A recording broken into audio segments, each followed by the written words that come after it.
Okay. Hi, everybody. We're kind of getting it together and a little early noise as people trickle in. And thank you for joining us on this Tuesday afternoon. Yay. So welcome to Collection Spotlight. This is episode 18, which is amazing. Yeah. I'm Bess Murphy. I'm the curator at the Co-Center for the Arts here in Santa Fe. And we're located, that is Ogapoge, Owinge, on ancestral Tewa lands. And we are very, very happy to be here. I'm going to be your hands on site with the co-collection pieces that have been selected by our wonderful guest artist today. So you will see me handling the pieces, picking them up, sharing them with you all. And the Co-Center is a nonprofit art center. We have a permanent collection of over 2,300 pieces of Indigenous art from around the world. We are hands-on and interactive. So if anyone is in town in Santa Fe or passing through, and I invite you to come over, schedule a time with us so that you can work closely and intimately with the collection. And all of these collection spotlights are also on our website and on our YouTube page. So follow us on all of those. And I'm going to pass it over to America Meredith, who's our partner. Yeah, and then I'm coming to you from Wichita lands. Let's see. Pin myself. Yeah, so I am the publishing editor of First American Art Magazine. We're quarterly print and digital publication. We cover Indigenous art of the Americas. So we try to cover North and South America. And we're really happy today to have Golga Oscar, who comes to us from southwestern Alaska today. That was my mistake. My typo was southeast. I got southeast on the brain. But he earned his BFA degree from Institute of American Indian Arts and recently got a Rasmussen Individual Artist Award. The series nominated him for grants. So he is a photographer, he's a regalia maker, a skin sewer, and a beadwork artist. So I'm going to ask him to unmute and then we'll replace. Yeah, so Golga, welcome and thank you. Yeah, thank you for having me. I'm really excited for this opportunity to place my knowledge onto these individuals that attended. So hello, my name is Golga, as she introduced me. Southwest Alaska, which is located across from Russia. So I've been producing art for more than 10 years, ever since freshman in high school. And the knowledge that I gained throughout my time was through Indigenous scholars that focused on Yupik culture and traditions. So I've been doing a lot of my research on our traditional values and cultural values and how those cultural values can change an Indigenous person through regaining their identity. So. And you teach Yupik language. You're a Yupik language first language speaker? Yes, my primary language is Yupik and my secondary language is English. So I never got throughout my time, I mean, while I was growing up, our school district taught my language first, and then once we got to third grade is when we started to learn the English language. So Yupik language was more dominant than the English language back in the day. So, but nowadays they're utilizing dual language for a lot of folks to utilize both languages when they're going out of states or when they're like on their journey. So yeah, I got hired as a Yupik teacher back in July, and I'm really blessed and honored to teach my knowledge to the next generation, which is a generation that came after me. So nowadays, in this Western society, a lot of my people tend to focus on Western knowledge instead of Indigenous knowledge. So my goal within this teaching position is to pass my knowledge and make the Western spaces into Indigenous spaces, so then they'll freely inspire one another. So yeah. Wonderful. Yay. So we actually have a really wonderful collection of pieces from across Alaska here at the Co. Ted Co, who collected most of the pieces that we steward now, actually would travel from Santa Fe up to Alaska. So most of the pieces that we're going to talk about that Golga has selected today to focus on, he bought on trips up to Alaska. So that's sort of interesting just in terms of the collection side. But I think we're going to start out today with a canoe model, kayak model. Here.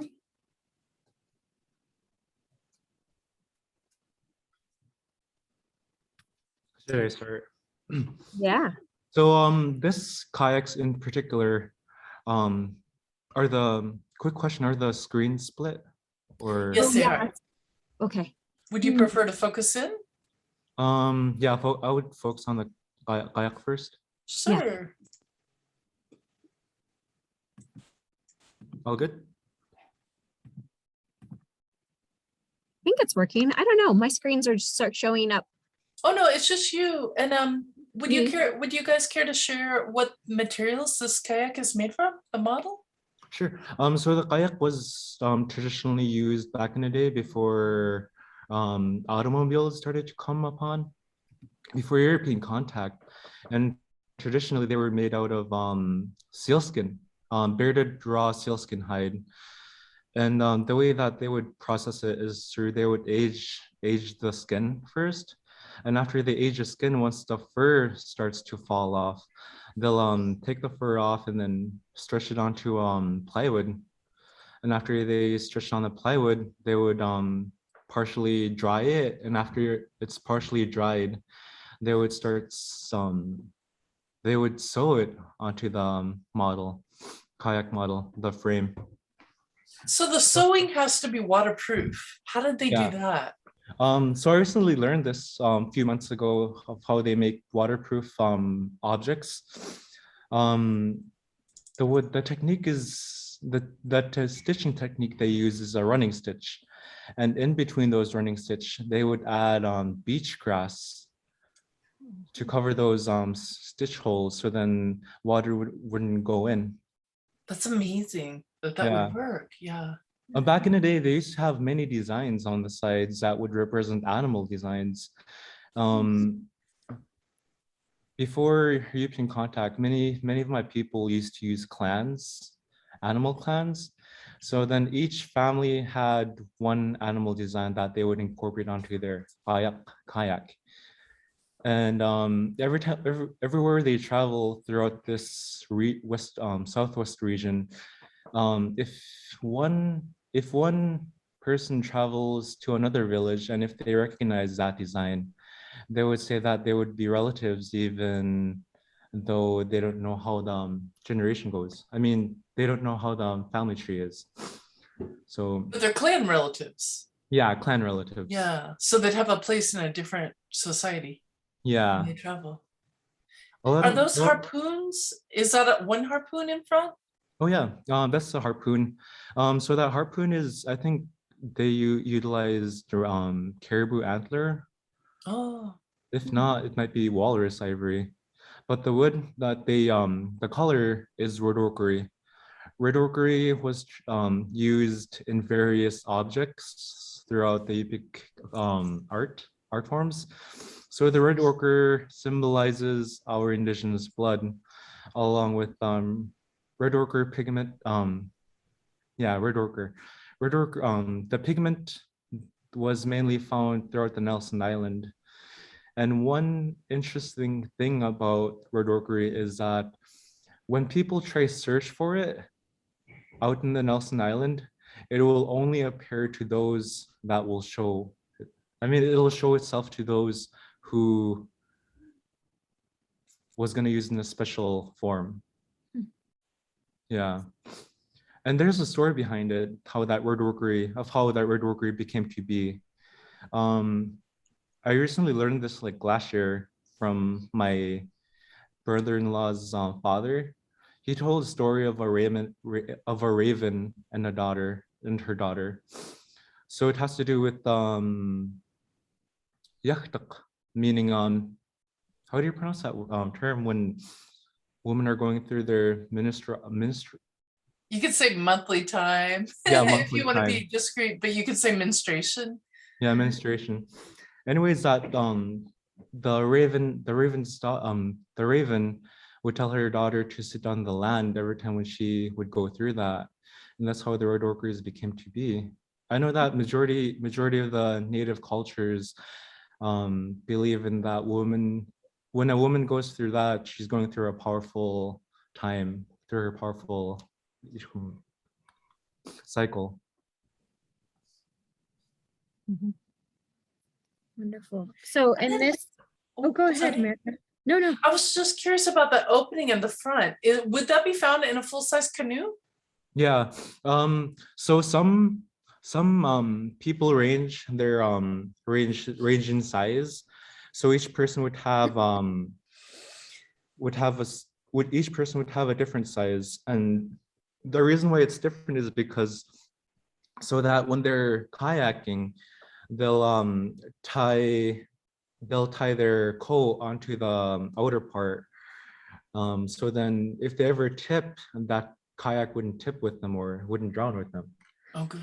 So every time when they tip, they use their oars to fall back in place.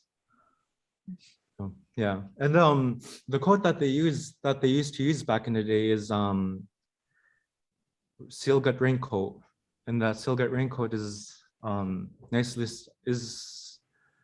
seal gut raincoat has a similar stitch as a kayak coat in a way of making it waterproof. So yeah, each family, every time when a family would, hello? Oh, I think, yeah, we're here. I think Bess froze a little bit. Oh, okay, I thought it was a frozen because Wi-Fi has been on and off today, but Yeah. anyways, that travel, Oh, no, she's fine now. gotcha. That kayak would be used to travel far distance, and like a family of 4 could fit in a kayak my depending on gosh. size. Yeah. So, And then yeah. he's wearing a sealskin jacket as well. It hasn't aged particularly well. You can see that it is sort of dried a little bit, and he has a beaded belt as well, which I think maybe Oh, nice. Yeah. Oh, wow. Yeah. They used to say that there were a lot of beads back in the day that came out from the ground. I mean, when it comes to qagitak translates to Halloween spirits. So out of back, a lot of my elders used to tell us, including my parents, that back in the day before European contact, the land was really thin. When it was thin, a lot of unnatural beings would appear. Used to appear many times. But as land is warming up and a lot of what you call it, permafrost is melting, it's slowly, a lot of cultural values are slowly losing its knowledge. Well, I think it's really fascinating too that I mean, I guess in retrospect this seems obvious, but that you guys, Yupik people, Yupik have moved back and forth between Siberia and Alaska for centuries. There's never not been contact between you guys except during the Cold War when Russia wouldn't allow travel. But Yeah. yeah, so there's been nonstop Asian North American contact through you all. Yeah, along with the language was mainly, used by a lot of our people like over 500 years. Yeah. Or when the land bridge was still intact. Yeah, but then the ocean, it's only 12 miles. So yeah, you guys could completely navigate the ocean. Yeah. A lot of people would harvest at least, I think it takes at least 2 bearded seals to make a full-on kayak, if not 3.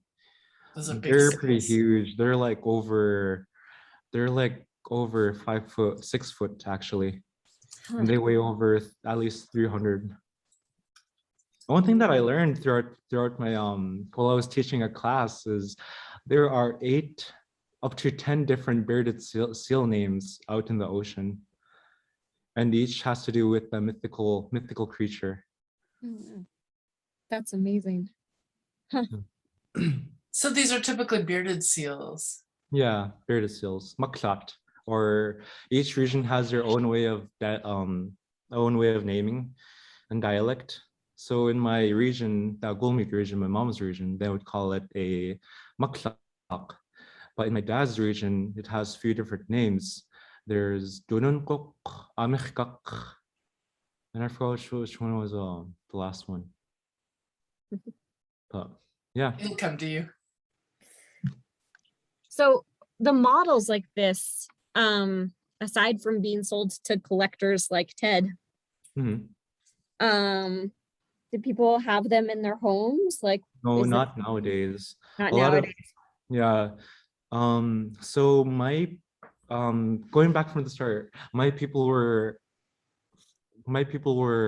westernized in the late 1900s.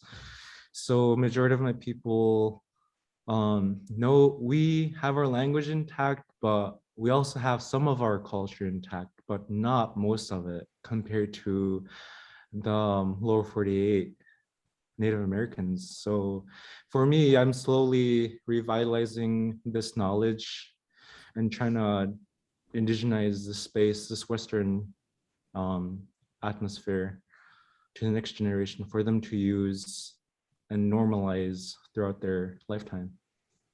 Are there people who are working on full-size kayaks these days? No, not nowadays, because Yeah. they mainly go by boat nowadays. I mean, aluminum boats or wooden boats, and that's the only boat that they would use. I know that some people has made kayaks, but not so much. I would say there's at least 3% of Alaskan or at least 5% of Alaskan natives throughout the the Inuit regions that make them. Out of Cool. 100%. Excellent. And Cool. then, do you know what next artifact you might want to look at or item? I think the doll would Okay. yeah. Her off of her stand.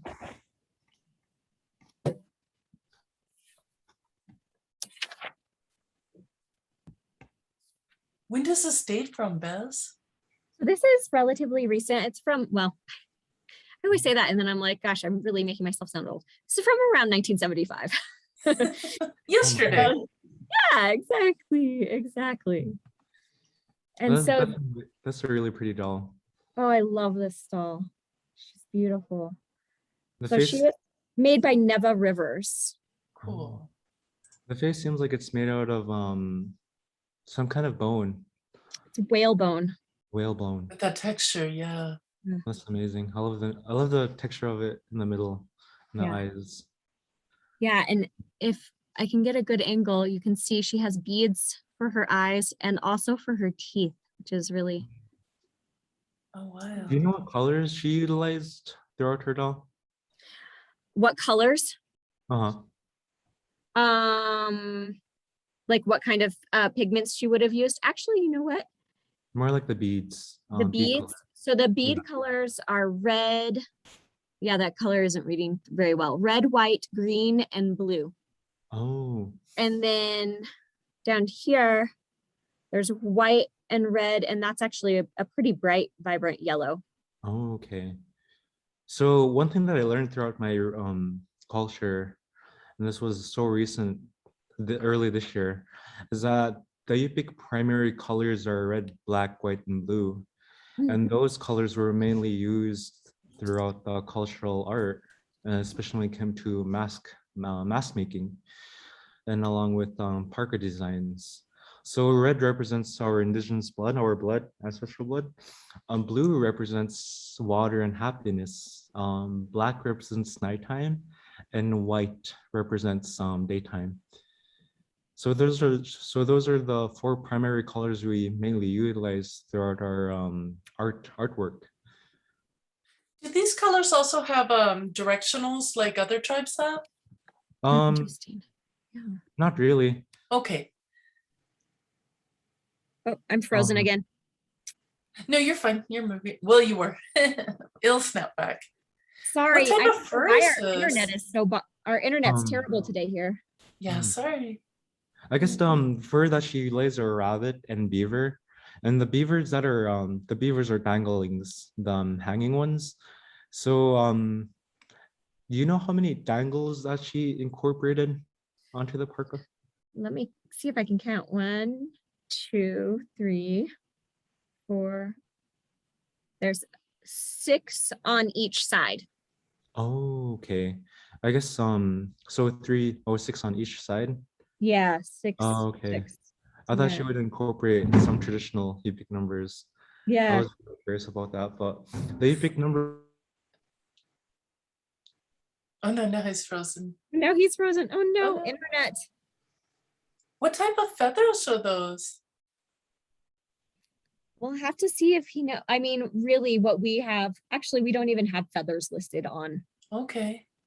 So, but they look to me like maybe flicker, but I don't know. I'm not a feather. Oh, I hope Golga comes back. Oh, we need Golga. No, exactly. I thought I'd have the storms and the outages. I know. Well, the internet's been really horrible here today, but I thought it had resolved itself. It's not even stormy, but it's gray. Maybe he'll leave and come back. So Yeah. Okay. Yeah. I think Sorry, he everyone. came to that conclusion. Technology. Well, what does the label say about this doll? Because since So- it's named, there should be info.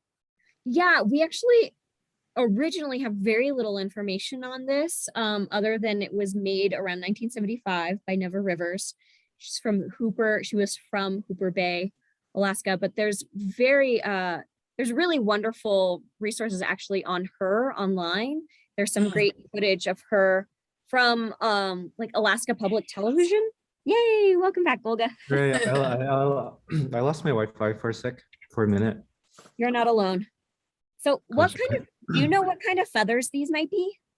There might be duck feathers. Oh, cool. I don't kind of specific duck though, but yeah. Did she use 2 feathers?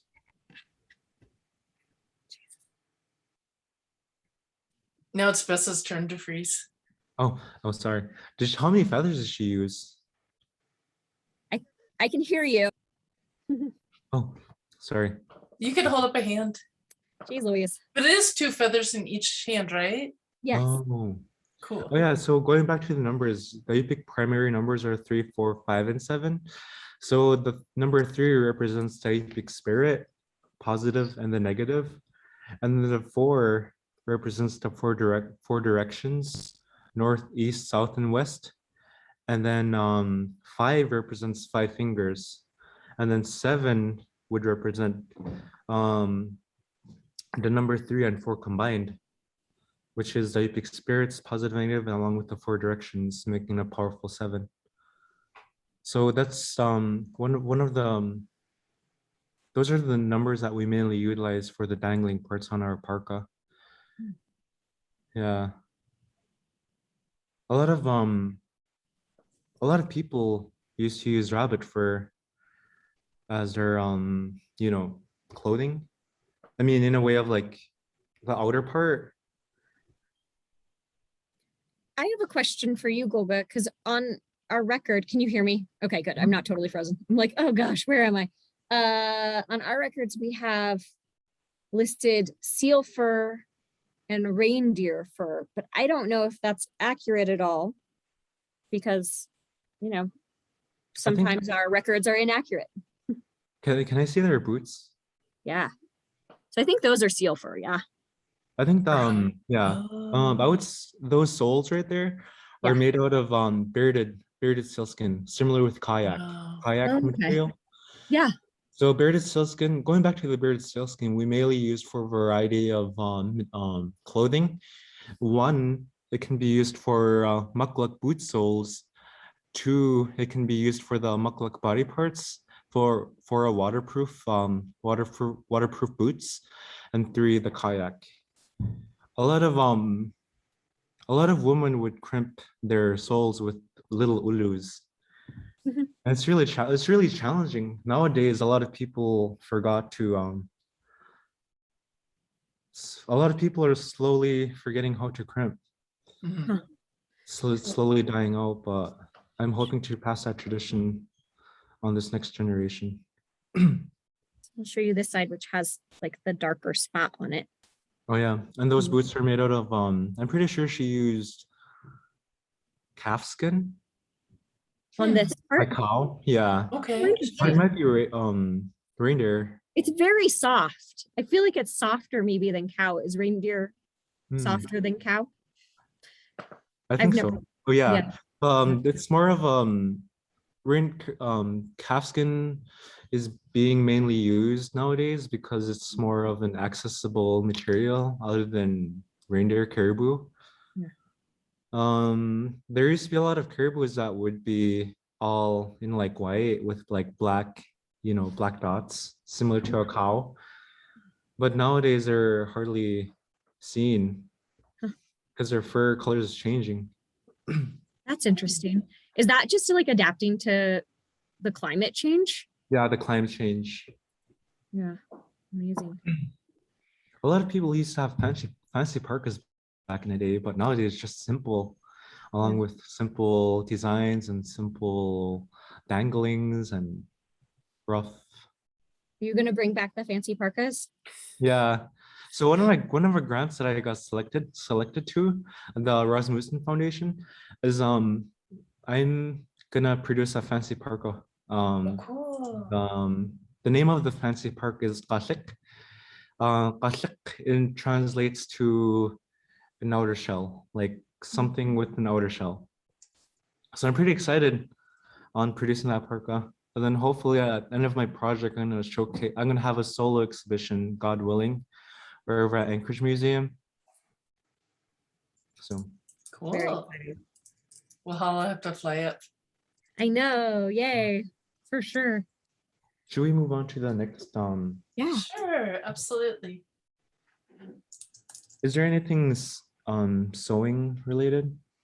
I don't think we pulled anything else out sewing related, but there's the ladle, which sort of connects to like the numbers that you were talking about, I think. Oh, sure. Uh-huh. Is that, Yeah, you had really eclectic choices. yeah. So I'll Very zoom out. interesting. So we'll hone in on this. Oh, sweet. So that ladle, they used to use so many wooden ladles back in the day, and each ladle would be well designed, and the design that it comes from is a family design. So each family had their own design, and it can't be used by any other person unless if you're related to that person family. So what I mentioned earlier about the numbers, there are at least 5 dots in each of those corners. From here to here Yeah, to here. in the directional design, northeast, southwest. So the northeast, southwest, along with the 5 fingers, and then the 3 in the middle, 3 dots, positive, negative, and Yupik spirit. Anyways, they would color those ladles with red ochre, only with red ochre, and the way that they make it permanent on the wooden, in a way that staining, I mean, the way that they make it permanent on the wooden surface is that they would use aged ringed seal oil. Oh, So it's oil painting. Yeah. wow. So So they then, would put the ochre into the oil medium. no, they would color it first. They would like paste it first, and after they paste it, they would wipe the surface with Rub it. aged oil. Yeah. So So that's the how whole outside is completely painted. yeah. So when it's used, so when it's used on like serving with water or something, the paint wouldn't really vanish or Hmm. disappear from the wood surface. And then is that an animal's face at the base of the ladle? Oh my, they used to use all sorts of animal designs or mythical creatures that they envisioned. Mm. It's really, as I mentioned, when the land was thin, they would, here's an example that they created that they seen back in the day. And after they seen like certain animals, they would like try capture in their mind and keep it until they paint it out or draw it out. Yeah. Excellent. Yeah, the I figure is so interesting looking. It looks like two yeah. conjoined fish. Yeah. A lot of things were conjoined. I mean, of Mhm. how they make things. I mean, like geometrically. Um, That totally changes the perspective that I had of reading it, of it being like one face. But I can totally, now that you say that, I can totally see the two conjoined fish. yeah, fish. They That would makes create more sense. so many interesting, unique designs back in the day Yeah. that we hardly know what the meaning is until if you like really observe it. Yeah. Yeah, that's great. Amazing. And so we have it dated to the late 19th century. Oh, cool. And Wow. that's sort of about all that we have. Nice. Yeah. It's really, I really want to focus my research on epic designs, art. For example, these kind of designs, little animal designs, because I know that each family throughout the region has their own designs, and I feel like revitalizing those designs and retaking them back would really um, fit, gain back our indigenous identity. And then we've got the seal scratcher and we have the basket. So your choice. Seal scratcher. Seal scratcher is really interesting, and it's the one thing that I really recently learned about it. Oh So my. seal scratcher was mainly used during seal hunting, and before, when seals are on ice, when a man is approaching them, they would approach them while they're through leaning, crawling to them. And every time when a seal hears something like a noise from distance, they would be alert of danger. So then when a seal does that, when a man approaches a seal, and if a seal is alert, the man would cover its face and not be seen, but they would use a scratcher to scratch on ice, and that would mimic that there's another seal that's trying to make a breathing hole. And after that, the seal would just go back to sleep and have nothing to worry about. Mhm. That's what they used to use a seal scratcher for. Hmm. But nowadays, it's like many people approach them with boats, and they go when they're out kamigating, seal hunting during the springtime. So would those be actual seal claws at the end? I don't think so. They're pretty huge. Seal claws are pretty tiny. I have no Um, idea. More of I think seal claws are like at least 2 inches, but those Okay. might be bear claws. That's what we have Wow. listed is bear That was a claws. good hunter. Yeah, they're Amazing. pretty Yeah. intimidating. A lot of our people, a lot of my Yupik people weren't afraid of things back in the day, even including bears. Wow. They were really inventive. They were really smart in a way of knowing how to hunt, knowing how to, you know, knowing what to do when it comes to a certain situation. For example, like bear attacks or um, being lost out in the wilderness. Yeah. So yeah. I love that there's a seal on it as well. Yeah, I think the maker of this seal scratcher used ivory, walrus ivory. So majority of the tools that they mainly used to utilize, they would add a design out of walrus ivory that would mimic an animal, or like some yeah, that would mimic an animal, or like some kind of certain design that would try get the spirit of the animal's attention. For example, they're like, their protection, or what's that word? I'm sorry, spacing out. It'll We'll come get to back you. to that later. Yeah. But anyways, they used to make they used to create a lot of animal figures out of walrus ivory for protection, or like try attract their spirit to another spirit, animal spirit. Yeah. And then Yeah, that, oh, I'm so sorry.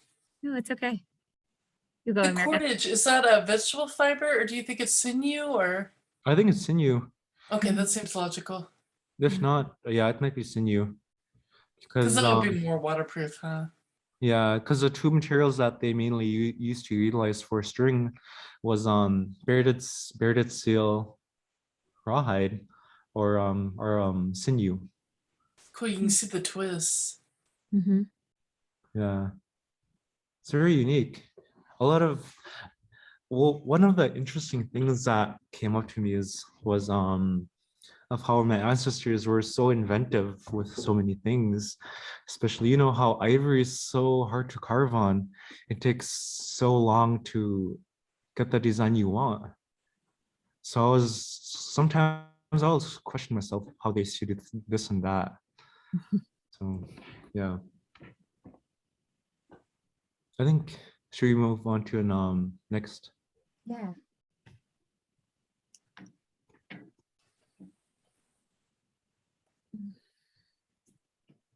Basket. Basket. Oh my, how old's that basket? So this is probably from the late 19th century. We don't have a specific date on it, but what do we have on it? Not very much. He actually bought this. So this is one of those stories from Ted.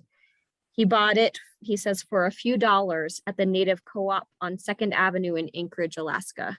Oh, cool, there was a In co-op. in the 1980s, early 1980s. Oh wow. Yeah, So it was just used in the co-op. yeah. A Is lot that of sea lime grass? I'm so sorry. no worries. So the person that made it is the material that she used is beach grass. That's what we have. Beach grass is mainly harvested throughout the coastal regions of the Alaska. And beach grass was used in various regions. I mean, in various projects. A lot of my people back in the day used to make a lot of coat, grass weaving coat, And or socks. and socks, Mhm. along with bags. Beach grass they're really sturdy in a way of they can hold up to, I think, at least 20 pounds of Dang. the material once it's woven onto the basket, or once it's woven. It's really sturdy. Inside. Got it. I have our number tag on the inside. But see if I can get And some. the designs that she implemented, majority of my people tend to use geometric designs. Excuse me. And so the geometric designs be mainly utilized on their parquet designs, or for example, the basket design. The way that we come up with geometric designs is that it would represent the family symbology, along with how that geometric represents their meaning behind the baskets. So yeah, and the colors that she mainly utilized are red and blue. Mhm. One thing that I'm always curious about of how they would dye grasses back in the day. I was just going to ask you what you thought she might have used to dye the red and the blue. And the blue, you can still see. I mean, it probably reads as black mostly or on the screen, but you can still see a hint of the blue subtly in it. Yeah. Yeah, maybe with berries. Berries Mhm. was also utilized during our times. Mhm. But I'm always curious of how how they used to dye certain materials. Another thing that they used to use is willow willow skin, the birch bark of it. Not birch bark, but the skin of it. Yeah. And then the it would- rods for the bases of baskets. Yeah, they would boil the willow skin, and after that water turns into a certain color, they would add the materials onto that inside the water. Nice. Yeah. I think that's all I had with the basket. Oh yeah, one more thing about the basket. You wanna show the Zoom in. underneath it, the bottom Yeah. of it? Yeah. So it's going in a certain direction. And the one important aspect of our basket weaving is that when you're basket weaving, you're supposed to go, you're supposed to follow the clockwise. The reason why we follow the clockwise is because we, back in the day, they used to say that follow the universe. Mm. And following the universe is a definition of meaning following the creator in a way of like, everyday living. So the universe was one of the top most important things in our life. So yeah. Lovely. Did you want to share some of your Instagram images or also actual, like what you're wearing, your actual artwork? Oh, sure. So I'm gonna start with my Instagram. Okay, cool. Oh, host disabled participant screen sharing. Oops. Boo. What have I done? Mhm. Remove pin. So I've throughout my Here we life, Try throughout it my now. Okay, cool. Oh. Awesome. Sweet. Cool. Right on. So can you guys see my screen? Yeah. Sweet. So throughout my lifetime, I've been producing over 100 objects, and it took me a while to get this much.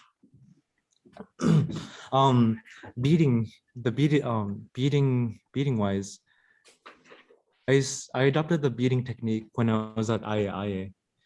Oh, wow. And the more I beaded, the more I started to progress, and I wanted to explore, different ways of designing and how I can incorporate my culture into beading culture.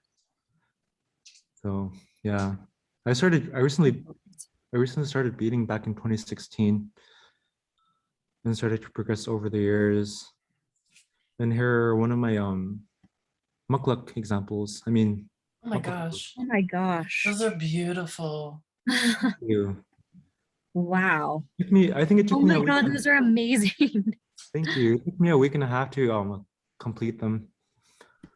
These were supposed to be for Indian market. And the way that I got the design idea was when I went to Anchorage Museum back in June, I captured these mukluks that they had in archive, and I was gonna revitalize them. I mean, redesign them, but then I ended up misplacing the wolf legs on the sides instead of the front. Mm. So sorry.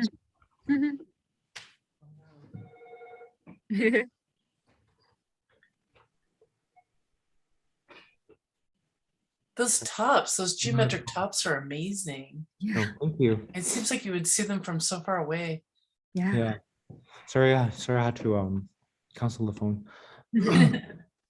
And so throughout my lifetime, I've produced more than over 100 Eskimo headdresses, Wow. and each has their own unique design. These are more of a recent headdresses that I made. You're making those in 2 days?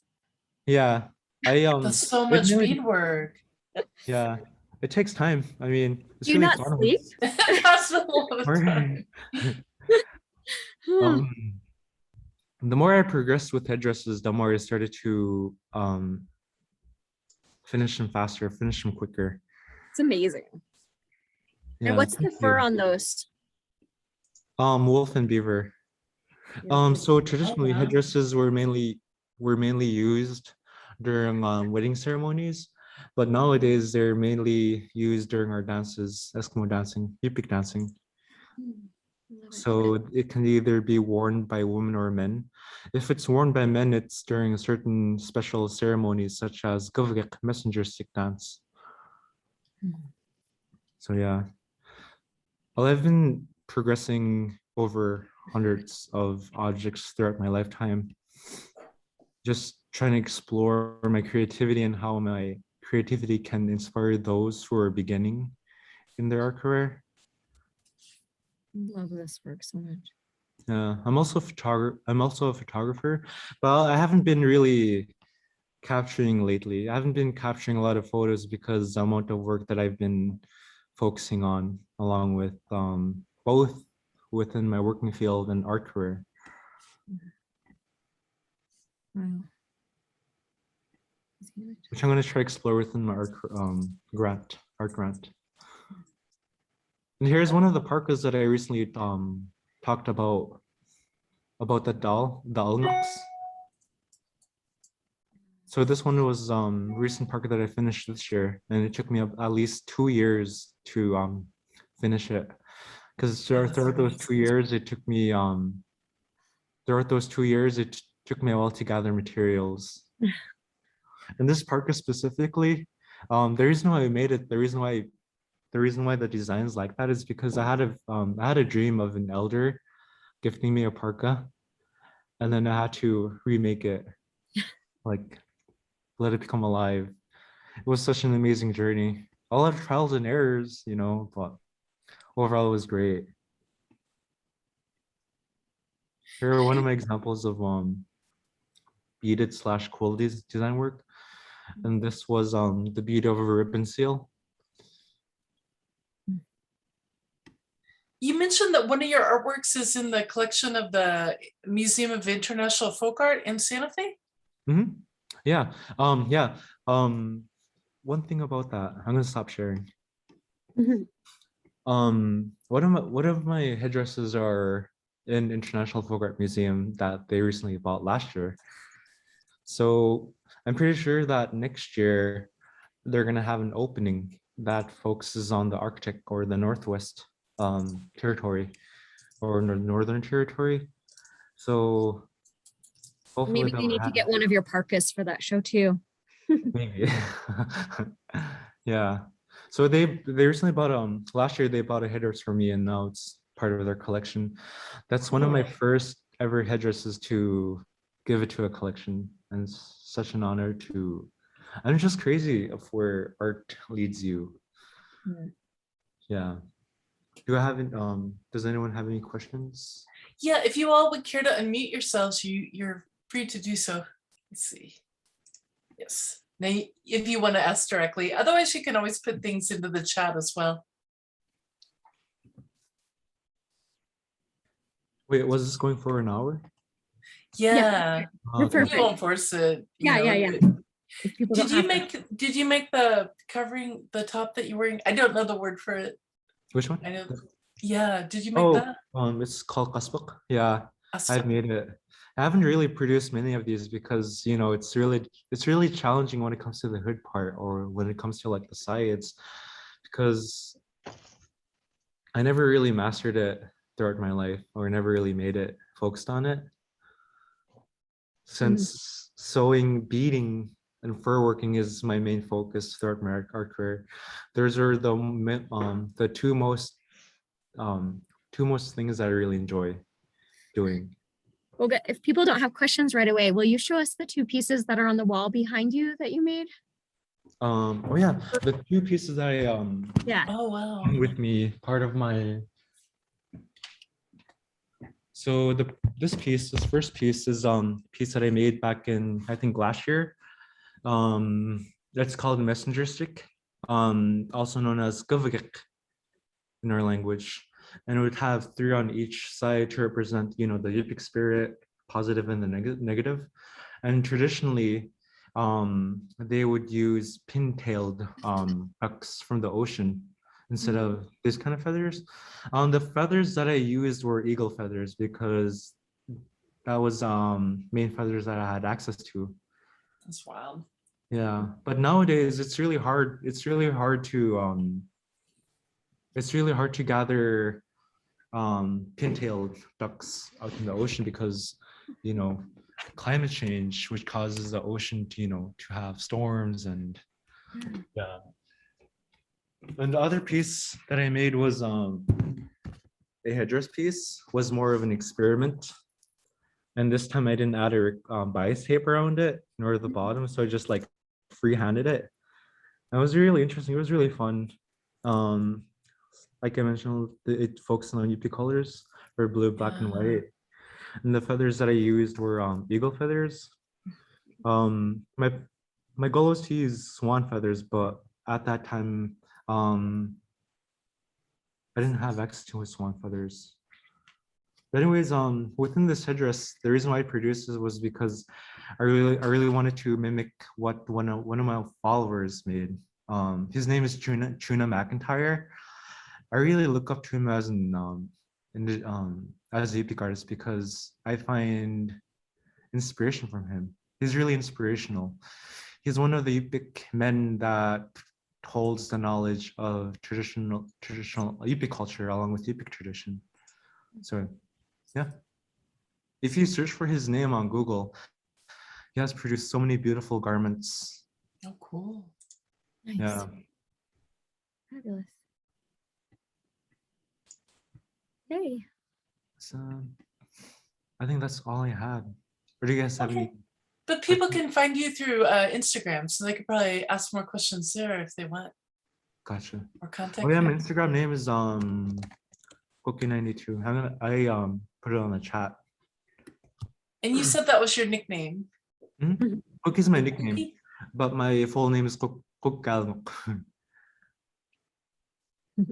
Kukkalmuk is more of a Yupik name that was given to me at birth. The majority of our Yupik names comes from reincarnation. So when one passes on, then when that baby is born, then they'll be renamed after that person that passed. Love it. Golga, thank you so Yeah, much. thank you. This was really amazing. And it's rare for us to be organized, but November, I believe 16th, the Tuesday in November, Marla Redcorn will come with Sean Standing Beer, who's an Osage historian, to talk about Osage works. But thank you so much, Golga. I really look forward to seeing your art in the future, and I might have to go to the Museum of International Folk Art to see it in person. Thank Absolutely. you. Thank you so much for having me. It's such an honor to be part of this, interaction. Thank you so much. It's an honor. Oh, you're welcome. Well, we'll keep following you online for sure. Good luck with your Absolutely. language classes. Sounds Yeah. good. Thank you. I appreciate it. Hope to connect with more. Yep, absolutely. Okay, have a great week, everybody. Bye, everybody. Thank you. Thank you.